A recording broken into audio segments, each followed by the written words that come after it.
जय जवाहर संगवारी हो। आज हम हिंदी कार्टून वीडियो देखने वाले हैं दोस्तों। इस वीडियो का लिंक आपको डिस्क्रिप्शन बॉक्स में मिल जाएगा दोस्तों, वहां से जाके आप ओरिजिनल वीडियो देख सकते हैं। मायके में बहनों का अत्याचार, ज़बरदस्त वीडियो है भाई, वीडियो पूरा जरूर देखिएगा। चलिए वीडियो स्टार्ट करते हैं।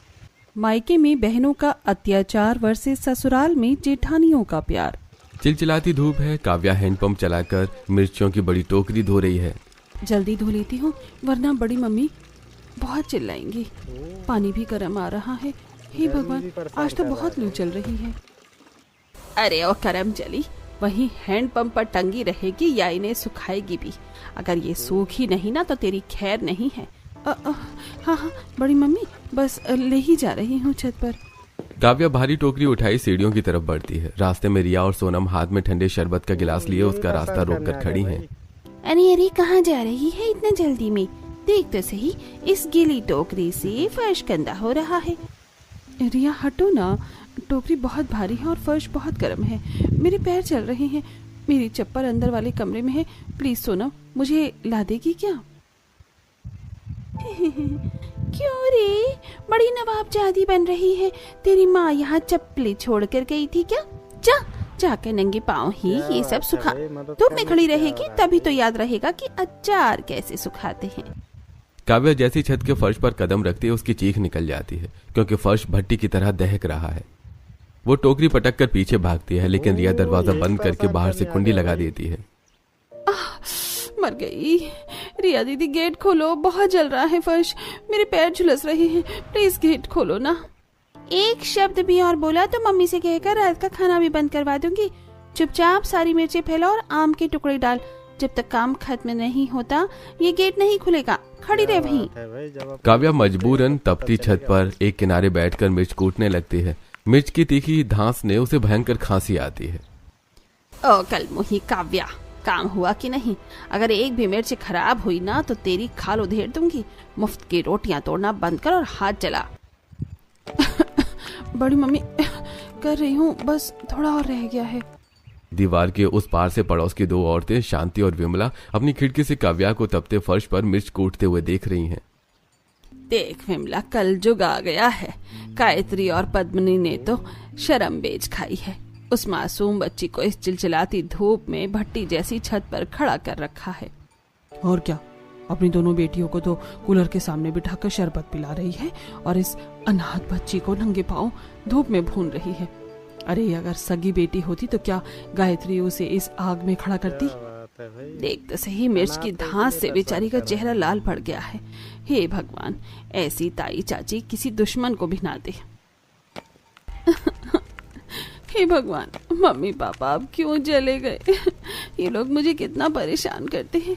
लगता है इस गर्मी में ये फर्श मुझे मार देगा। सूरज थोड़ा ढल चुका है, लेकिन फर्श अब भी गर्म है। रिया आराम से कुंडी खोलती है। काव्या निढाल होकर दरवाजे के पास ही गिर जाती है।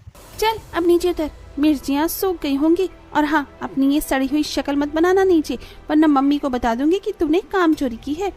काम किया, दीदी, फिर भी काम चोरी पानी, किया। थोड़ा सा पानी। नीचे मटका रखा है, वहाँ जाकर पी लेना। यहाँ कोई नौकर नहीं खड़ा है तेरे लिए। चल ये टोकरी उठाओ, नीचे आ। काव्या अपने छालों से लड़खड़ाते कदमों से सीढ़ियां उतरने लगती है और पानी पीने के लिए रसोई की तरफ बढ़ती है, लेकिन तभी सामने गायत्री खड़ी मिलती है। बस इतना सा काम करने में पूरा दिन लगा दिया। बड़ी मम्मी, बहुत प्यास लगी है, गला सूख रहा है। प्यास बाद में बुझाना, पहले ये पकड़। घर का राशन खत्म है, जा बाजार से ये सारा सामान और गेहूं की बोरी लेकर आ। बड़ी मम्मी, अभी तो धूप से ही आई हूँ। पैर छालों से भर गए हैं, चला भी नहीं जा रहा। कल ले आऊंगी सामान। कल क्या तेरा बाप आकर खाना खिलाएगा? रात को चूल्हा नहीं जलेगा तो क्या सब तेरा मुंह देखेंगे? चुपचाप जाओ और शाम होने से पहले सारा सामान यहाँ होना चाहिए। काव्या को बिना आराम दिए भारी राशन और गेहूं लाने बाजार भेज दिया गया है। चिलचिलाती धूप में काव्या भारी थैले और कंधे पर गेहूं की बोरी संभाले लौट रही है। सड़क से उठती लू उसके झुलसे हुए चेहरे पर लग रही है। वो बार बार थैला जमीन पर रखकर सांस लेती है। हे भगवान, पैर पहले ही छालों से दुख रहे हैं, ऊपर से ये भारी बोझ। बस अब पहुंच जाऊं। सबसे पहले पानी पीऊंगी बहुत सारा। जैसे ही काव्या घर के गेट पर पहुंचती है, रिया और सोनम अपनी स्कूटी से वहां आती हैं। वो दोनों स्टाइल में चश्मा लगाए हुए हैं। लो आ गई महारानी, इतना धीरे धीरे चलती हो जैसे किसी के बारात में नाचती हुई आ रही हो। हम शॉपिंग करके वापस भी आ गए हैं और तुम अब पहुंच रही हो। सोनम दीदी, थैले बहुत भारी थे और पैरों के दर्द की वजह से तेज चला ही नहीं जा रहा। चल चल बहाने मत बना, जल्दी से रसोई में जाओ और हम सब के लिए ठंडा पानी बना के ला। हम लोग इतनी गर्मी से शॉपिंग करके आए हैं, बहुत थक गए हैं। दीदी, मेरा गला सूख रहा है, क्या मैं पहले थोड़ा पानी पी लूं? पानी? अरे देख रिया, इसे पानी चाहिए, जा रसोई में मटके से पी लेना, लेकिन पहले हमारे लिए पन्ना लेकर आ।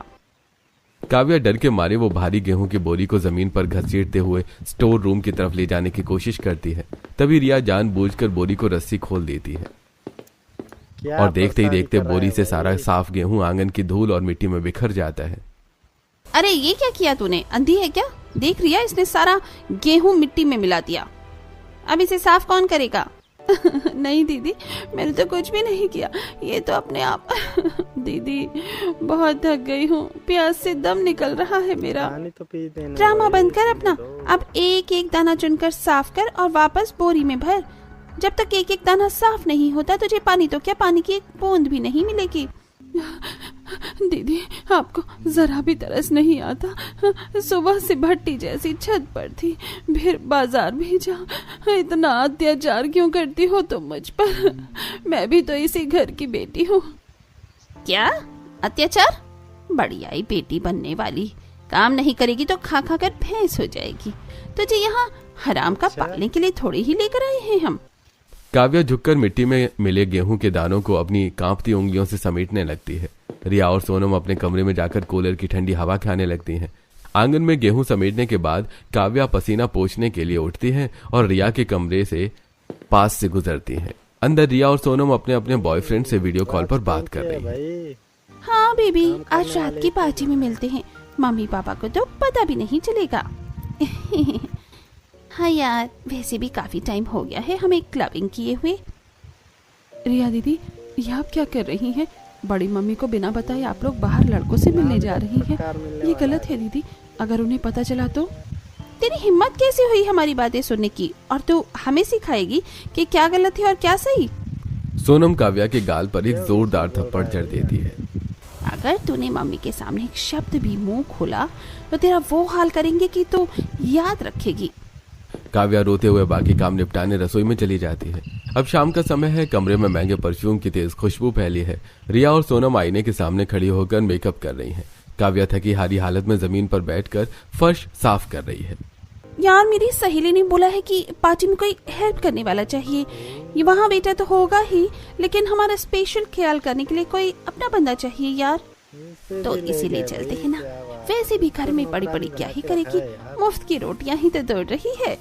क्या मैं भी पार्टी में जाऊंगी? हाँ, मेहमान बनकर नहीं, मेरी असिस्टेंट बनकर। और ये क्या पहनेगी? ये फटी हुई कुर्ती। रुक, मैं तुझे वो पीला वाला सूट देती हूँ जो पिछले साल जूही ने उतार दिया था। रिया अलमारी से एक बदरंग और फटा हुआ सूट निकालकर काव्या के मुंह पर फेंकती है। जा, ये पहन ले, और खबरदार जो वहाँ किसी के सामने मुंह खोला तो कि तू हमारी बहन है। बस मेरे पीछे खड़ी रहना और जब मैं बोलूं मेरा क्लच पकड़ लेना। काव्या मजबूरी में रिया और सोनम के साथ जाती है। पार्टी में तेज म्यूजिक बज रहा है और अमीर लोग घूम रहे हैं। रिया अपनी सहेलियों के साथ ठहाके लगा रही है। काव्या एक कोने में सिर झुकाई खड़ी है।